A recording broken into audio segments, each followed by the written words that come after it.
Зевс. Це ім'я ми всі знаємо, цар богів, володар блискавок, верховний правитель Олімпу. Але що як звичний нам образ – це лише верхівка величезного айсберга.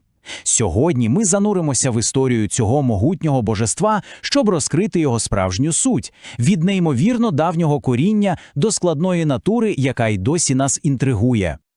Давайте почнемо з того, що бачили, мабуть, усі. Його мультяшну версію від Disney, або жорстокі бої в God of War, чи навіть інтриги в Hades. Він такий собі грізний бородатий правитель, що метає блискавки. Образ, звісно, вражаючий, але це лише мала частина набагато більшої історії. Тож давайте копнемо глибше. Ким же він був насправді, за межами цих яскравих образів?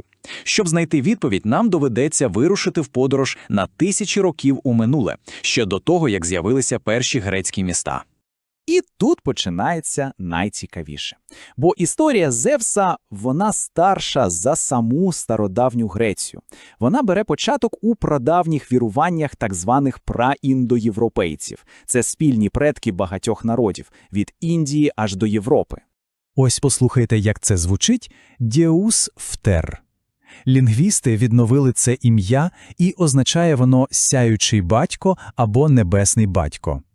Це був, по суті, первісний бог денного неба, уособлення світла, порядку і верховної влади.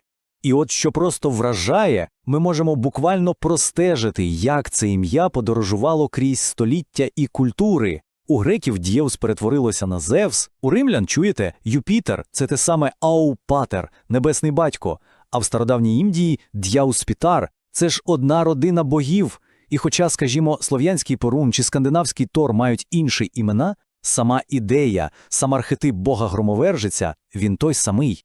Гаразд, від прадавніх коренів перенесемося до класичного грецького міфу. Бо це ж справжній блокбастер про те, як Зевс не просто отримав владу, а виборов її у кривавій війні з власним батьком. А все почалося, як це часто буває в міфах, із моторошного пророцтва. Батькові Зевса, титану Кроносу, напророчили, що його скине власний син. І знаєте, що він зробив? Він вирішив проблему, дуже радикально. Просто ковтав своїх новонароджених дітей. І тут на сцену виходить Зевс, чия історія – це просто готовий сценарій для фільму. По-перше, його народження в таємниці. Мати Рея рятує його, підсунувши Кроносу камінь замість немовляти. Уявіть собі. Потім, коли Зевс виростає, він повертається і змушує батька виблювати своїх братів і сестер, і це, власне, і стало початком титаномахії, епічної десятирічної війни між старим і новим поколінням богів. І вже після перемоги, коли всесвіт треба було ділити, брати кидають жереб, Зевсу дістається небо, він стає верховним правителем.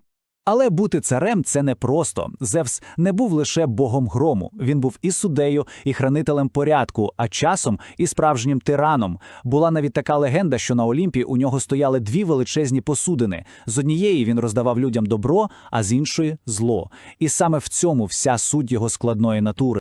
Його головний символ – блискавка. Це не просто зброя, яку для нього викували циклопи. Ні, це символ вищої божественної влади. Інструмент, яким він буквально наводив лад у космосі. Так само, як і Орел, його особистий вісник, що ширяв над світом, уособлюючи його всевидющу владу. Але його сила – це не тільки гнів. От послухайте цю фразу з Гомера. Вона показує Зевса зовсім іншого, несподіваного боку. І це підводить нас до одного з найважливіших законів стародавньої Греції – Ксенії, священного закону гостинності. Уявіть собі світ без готелів, де будь-яка подорож – це ризик. Саме тому Зевс у ролі Зевса Ксенія був покровителем усіх мандрівників. Відмовити комусь у притулку було не просто грубістю, це було прямим викликом самому царю богів. І ось тут ми бачимо цю його подвійність у всій красі. З одного боку, він Зевс-захисник, що оберігає чужинців і слабких, а з іншого – Зевс-тиран, який приковує Прометея до скелі на вічні муки лише за те, що той допоміг людям. Він справедливий суддя і водночас безжальний кат. Як це поєднувалося в одній особі? То як же стародавні греки ставилися до такого, скажімо так, неоднозначного бога, а поклонялися йому з величезною пошаною? Культ Зевса був одним із центральних у всьому античному світі. Одне з найдавніших його святилищ – оракул у Додоні. Він був навіть старший за знамениті Дельфи. Просто уявіть – величезний, священний дуб і жерці, які слухають шелест його листя, щоб почути волю самого Зевса. Це ж неймовірно, такий прямий, містичний зв'язок із божеством. Але найграндіозніша споруда на його честь стала одним із 7 чудес стародавнього світу. Це, звісно ж, статуя Зевса в Олімпії. Спробуйте уявити, фігура заввишки понад 12 метрів. Це як 4-поверховий будинок. Вся зроблена з дерева, але вкрита пластинами зі слонової кістки та чистого золота. Кажуть, коли люди заходили до храму, їм здавалося, що перед ними сидить сам живий Бог. Шкода, що це диво не збереглося до наших днів.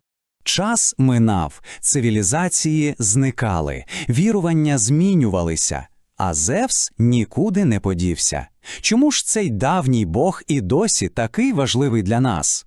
А все тому, що Зевс – це вже не просто бог, це архетип. Його історія – це вічна розповідь про владу, про справедливість і тиранію, про складні сімейні стосунки. Це ті теми, які завжди будуть актуальними. Влада, справедливість, тиранія. Зрештою, Зевс – це ніби дзеркало, в якому людство бачить власні суперечності. І, можливо, розбираючись в історії цього давнього бога, ми насправді намагаємося краще зрозуміти самих себе.